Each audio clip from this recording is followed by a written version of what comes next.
পার্থের Optus স্টেডিয়ামে আজ মুখোমুখি ভারত ও অস্ট্রেলিয়া। বৃষ্টিবাধায় ছেটে যাওয়া ওভারে শুরু হল প্রথম ওয়ানডে।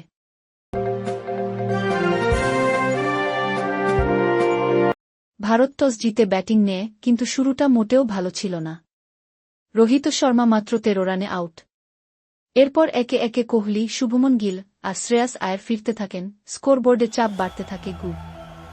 মাঝের দিকে অক্ষর প্যাটেল ও সুন্দর কিছুটা প্রতিরোধ গড়ার চেষ্টা করেন, কিন্তু অস্ট্রেলিয়ান বোলারদের ধারালো বোলিং সামলাতে পারেনি কেউই।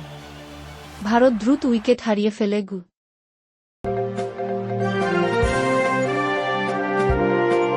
ভারতের উইকেট পতনের ক্রমটা এমন: 13 রোহিত শর্মা, 25 শুভমন গিল, 45 শ্রেয়াস আয়ার, 84 অক্ষর প্যাটেল, 115 ওয়াশিংটন সুন্দর, 121 কে রাহুল, 123 হর্ষিত রানা, 124 অর্শদীপ সিং। শেষ দিকে নবাগত নীতিশ কুমার রেড্ডি কিছু দারুণ শট খেলেন, দুটো ছক্কা মেরে ভারতের রান কিছুটা বাড়িয়ে দেন। টার্গেট তাড়া করতে নেমে অস্ট্রেলিয়ার শুরুটা মজবুত। অর্শদীপ সিং প্রথমেই ট্র্যাভিস হেডকে ফিরিয়ে দিলেও এরপর থেকে মার্শের ব্যাটে খেলা চলে যায় তাদের দখলে। মিচেল মার্শ ছিলেন অপরাজিত নায়ক। ঠান্ডা মাথায় ইনিংস সাজিয়ে ভারতের বোলারদের সুযোগই দেননি। 4 ছক্কার ঝড় তুলে ম্যাচের গতিপথ ঠিক করে দেন তিনি।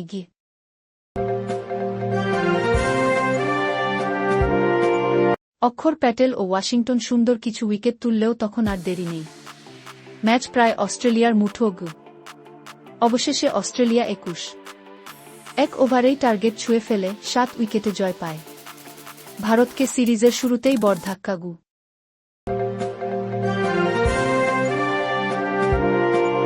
ভারতের টপ অর্ডার ব্যর্থ, মিডল অর্ডারে কোনো জুটি জমেনি। অস্ট্রেলিয়ার বোলারদের শৃঙ্খলা আর মার্শের ব্যাটিংই ছিল জয়ের চাবিকাঠি। অস্ট্রেলিয়া সিরিজে 1-0 এগিয়ে গেল। এখন দেখার বিষয়, ভারত কি ফিরতে পারবে পরের ম্যাচে? জানতে থাকুন পরবর্তী আপডেটে।